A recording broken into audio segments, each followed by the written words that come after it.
When a wife buys something, her husband often thinks it belongs to him as well. If he can't accept that notion, he suggests divorce. This is the situation with my husband, John. Often tries to take things from me for no good reason. Once, he even wanted to give gifts I bought for my parents to his own family to make himself look good. When I confronted him about this, he looked shocked. Before I married John, my grandparents left me a valuable gift, a piece of property. They advised me to keep it a secret from John, even though he's my husband. They said I should keep quiet about having a source of income and enough money to live comfortably. I felt a bit sorry for John, but I chose to follow my grandparents' advice. After my grandfather, who had always taken care of me, passed away, I carried on with my life with John. Then, one day, when I checked the account where I saved money for our living expenses, I saw that $10,000 had been taken out. This account was mostly handled by me and meant to cover the costs of living that John and I shared. It was a significant amount, and I couldn't recall withdrawing it myself. It seemed inevitable that John was the one who had taken it out. That evening, when John returned home, I confronted him about it. Hey, $10,000 is gone from our living expenses account. Do you know what happened to the money? Yeah, I lent it to my mom. She was in some trouble, he replied casually, confirming that John had indeed lent the money to my mother-in-law, Charlotte. And you didn't think to inform me beforehand? It's all right, though. It's money I had earned. It's not a big deal. We have savings, so losing that amount won't hurt us. If Charlotte needed help, I understand why you did it, but it would have been nice to hear about it from you first. After all, the account is for both of us. If it had been his own personal account from when he was single, it would have been acceptable. But withdrawing a large sum from our joint account without discussing it was a bit too much. When I sighed heavily at John's selfishness, he frowned and gave me an irritated look.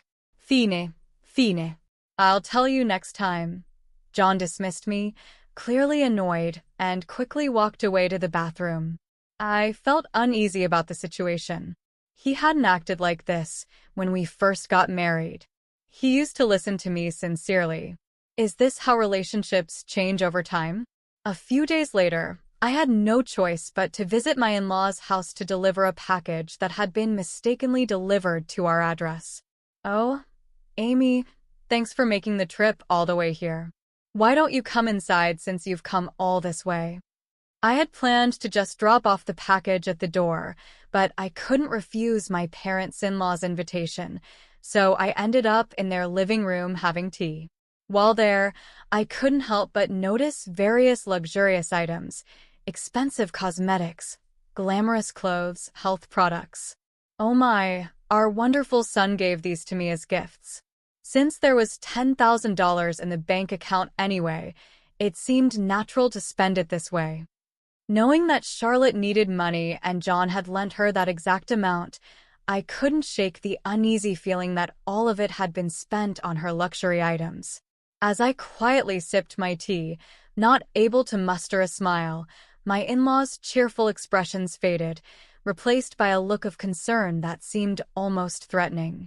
Our son is so kind and thoughtful, showering me with gifts.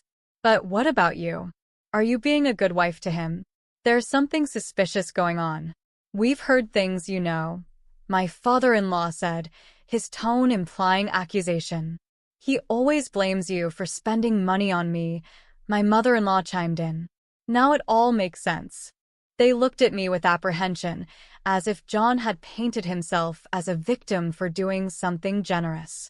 I started feeling increasingly weary of both my in-laws and my husband. I never expected to be treated so poorly and overlooked like this. Finally, the idea of divorce began to take shape in my mind. I thought that if I left him, I could go back to my parents' home and use the savings from my passive income to help rebuild their lives. My parents' home is a 2-story house that was built over 30 years ago, before my brother was born. It used to accommodate our family of 5, but after my brother and I moved out, it became too large and difficult for my parents, who have trouble with their legs despite some modifications like ramps and handrails. A smaller, single-story house would be much more suitable and comfortable for them. I immediately called my parents to discuss my plan to divorce John and rebuild their home. Surprisingly, they weren't shocked by the divorce news and were thrilled about the idea of renovating their house. Over the phone, they eagerly listened to my plans. "I'm so grateful that you're thinking of renovating it for us." "Thank you. Even if we won't live there long, it's okay because you can inherit the house as it was built using your own earnings." "All right then, I'll start preparing and planning it step by step." "Don't worry, take it easy," I replied. My dad and mom's reassuring words lifted my spirits, so I began the process of renovating my parents' house, waiting to hear back from the construction company. Suddenly, John confronted me. "How could you use our savings to build a house without consulting me?" he demanded, sitting across from me at the living room table. He slammed his fist down and yelled, completely disregarding my feelings.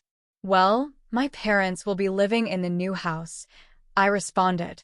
"No, that's not possible because it was built specifically for my parents.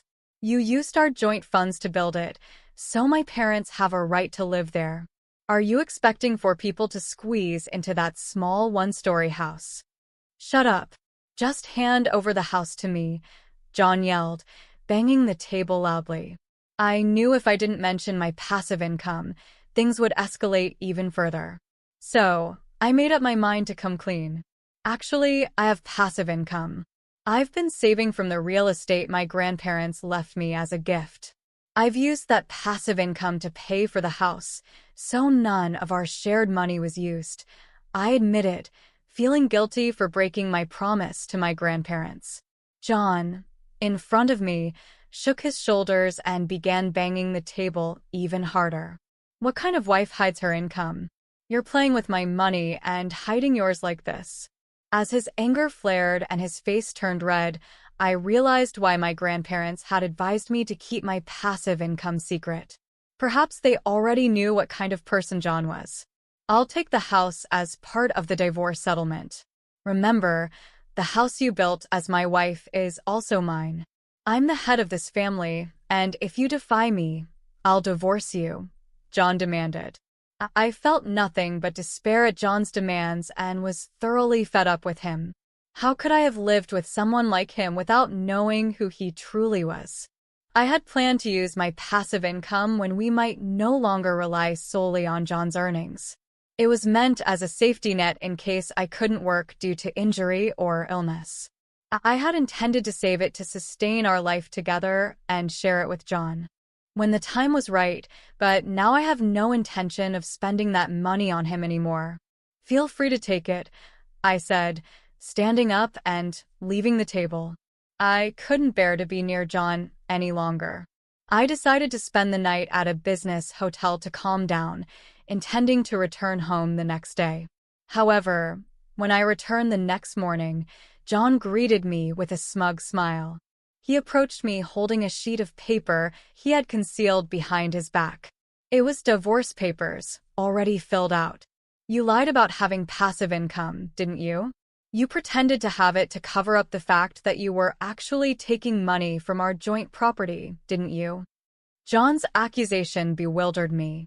I had told him the truth sincerely. I hadn't lied. "It's true. I have passive income," I insisted. "Here you go again. I know you can't live without me," John sneered as he forcefully placed the divorce papers into my hand. "Let me know when I can move in, okay? I'm off for a drink." With that, he patted my shoulder and left, humming in a cheerful mood. In that moment, I finally saw John for who he truly was. He hadn't changed. He had always looked down on me since the beginning of our marriage. He never truly considered my feelings. I wasted no time. I packed my things, completed the divorce papers right then and there, and left. I decided to stay with my parents temporarily and explain everything to them. We agreed that I would live with them until the new house was ready. The next day, I was dismayed to find my phone filled with missed calls from John. Shortly after, it rang again. Reluctantly, I answered, hoping this would be the last conversation I ever had with him. Hello. Hey, all your stuff is gone, you know. My husband's impatient tone left me with nothing but questions. He was the one who initiated the divorce, so why was he acting so flustered now that I had actually left? Huh? We're getting divorced, so it's normal for my things to be gone. I won't be coming back, so feel free to use the empty space however you like. I wondered if he sensed something different in my tone. There was silence from my husband for a few moments. Finally, it seemed he had realized that I indeed had passive income. Then, after another pause, he spoke in a surprisingly gentle voice I had never heard before. Hey, could you let my parents live in the new house? I don't mind staying with your parents. Please. I already told you, it's a small one-story house. Please understand, I plan to surprise my parents with it. His request left me speechless. What was he thinking, wanting to give away a house he didn't even buy and call it a surprise? It seemed reckless beyond belief. You don't care about our savings at all, do you? I've been stressing over the money. I give you an allowance and living expenses, trying hard to manage everything. That's beside the point here. You're careless with money and leave all the hassle to others, then act like you did everything yourself. When it comes to your parents, right as I had meticulously prepared everything for mine, my husband suddenly fell silent, fueling my frustration even more. It's shallow of you to act like you orchestrated it all and give the house to your parents. Ultimately, you've been trying to exploit my good intentions and take control of what's rightfully mine. There's no justification for you to trample on my feelings and intentions like this. I won't hand over the house I built with all my heart and soul for my parents, just so you can show off to yours. I firmly rejected John's proposal, and he began to loudly rant in response, but husbands and wives are supposed to help each other. We're not married anymore, are we? I've already filed for divorce. On the same day my husband, now my ex-husband, handed me the divorce papers, I submitted them to the city office. He had wanted the divorce so eagerly, and I felt it was best to move on quickly. I was already in the process of reverting all the paperwork to what it was before we were married. My ex-husband said in disbelief, "You've already filed? Why act surprised when you're the one who wanted the divorce?" Oh, I didn't expect you to actually leave. Let's start over. Let's talk and try to make things work this time. How could he suggest such a thing now? This is a man who used our savings for his own mother, threatened divorce, and mocked me until the very end. I had no desire to reconcile with someone like him. No, thank you. Please give my regards to your parents, I said cheerfully before hanging up on John. The next day, I continued to receive voicemails and messages from him insisting we could start over and professing his love, but I sensed his motives were only about my property and wealth. To sever all ties, I promptly blocked him and his family from contacting me. Meanwhile, the new house was completed and my parents and I moved in, enjoying our newfound comfort. Later, I met a mutual friend who knew John as well. I explained that we had divorced. My friend expressed sympathy and shared what had been happening with John and his family. Firstly, my ex-husband abruptly submitted his resignation letter at work, claiming he no longer needed to work hard because he had acquired real estate. He then disappeared, making himself unreachable to his colleagues. However, the next day, he apparently tried to retract his resignation. His bosses understandably reprimanded him for vanishing without notice and the disruption caused by his sudden resignation letter. The company questioned him about his behavior, but John couldn't admit he was relying on my income, so he attempted to fabricate an explanation.